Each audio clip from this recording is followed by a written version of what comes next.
Continuamos con el dato de la varianza que vimos en el video anterior, que acá lo tenemos consignado. Entonces calculamos la desviación estándar.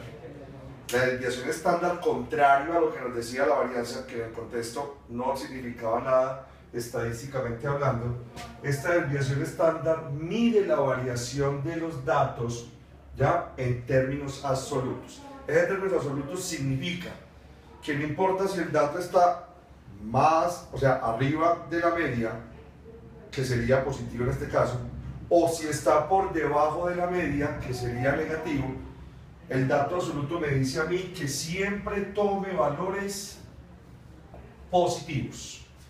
Y ahí que ahora teníamos esta notación, xy menos x media, entre estos dos vínculos, que lo quiere decir es valor absoluto, es decir, cualquier valor que tengamos acá es positivo, aunque después vieron que al elevarse al cuadrado, pues obviamente por ley de signos también nos da positivo.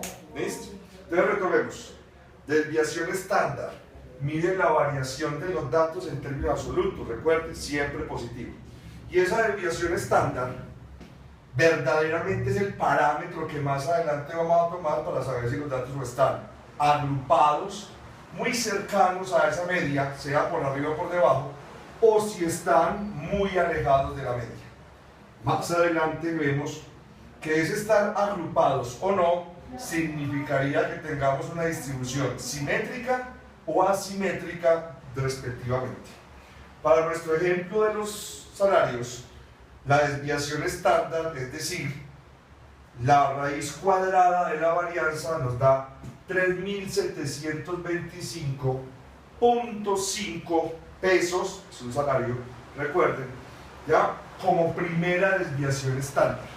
¿Por qué digo como primera desviación estándar? Porque después, de una forma gráfica, en una línea recta, dibujamos la media, o mejor marcamos la media, y alrededor de esa media, sumando y restando el valor de la desviación estándar, tendremos unos valores por arriba o por debajo dentro de una primera desviación estándar.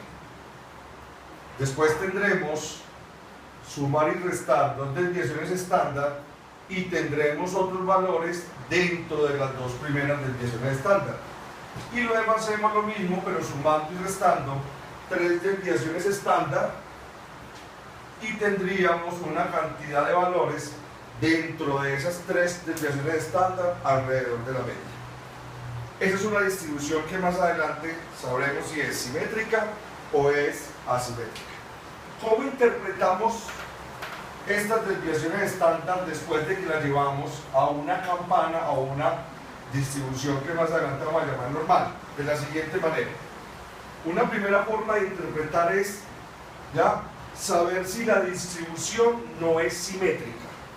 ¿Qué quiere decir no simétrica? Que hay unos datos o muy alejados y otros datos muy cercanos a la media, pero que no tienen un comportamiento ya unimodal, no tienen un comportamiento parecido entre esos datos. Puede que haya datos muy cercanos a la media y puede que haya unos datos muy lejanos por arriba o unos datos muy lejanos por abajo. Datos que más adelante nos van a cambiar toda la interpretación como tal de la desviación estándar. En este caso, podemos tener dos opciones. Que hayan 75% de los datos, al menos, ya, que caigan o que estén dentro de dos desviaciones estándar. Estamos hablando tanto por arriba como por debajo. ¿Listo? O datos que en un 89% estén dentro de las tres primeras desviaciones estándar, es decir, 89% estarían o tres desviaciones estándar por debajo o tres desviaciones estándar por arriba. Eso sería una distribución no simétrica o unimodal. Y después tenemos lo que llamamos la regla empírica. Dentro de esa regla empírica ya nos va a decir que nuestra curva es una curva acampanada. Es una curva donde nos va a decir que hay simetría, contrario a lo que pasaba acá, donde no la había. Y en ese caso nos va a decir que el 68% de los datos está por arriba o por debajo de una desviación estándar, que el 95% de los datos puede estar arriba, por debajo, perdón, por arriba de 2 desviaciones estándar, y por último, que haya un 99% de los datos por arriba o por debajo de 3 desviaciones estándar. Como se dan cuenta, faltaría un 1%. Ese 1% serán estas colas que ven acá, que serían datos o que son muy grandes o que son muy pequeños y que están muy alejados de la media y que en ocasiones tendrían que salir del estudio estadístico porque no representarían un dato adecuado para nuestro estudio. ¿Listo?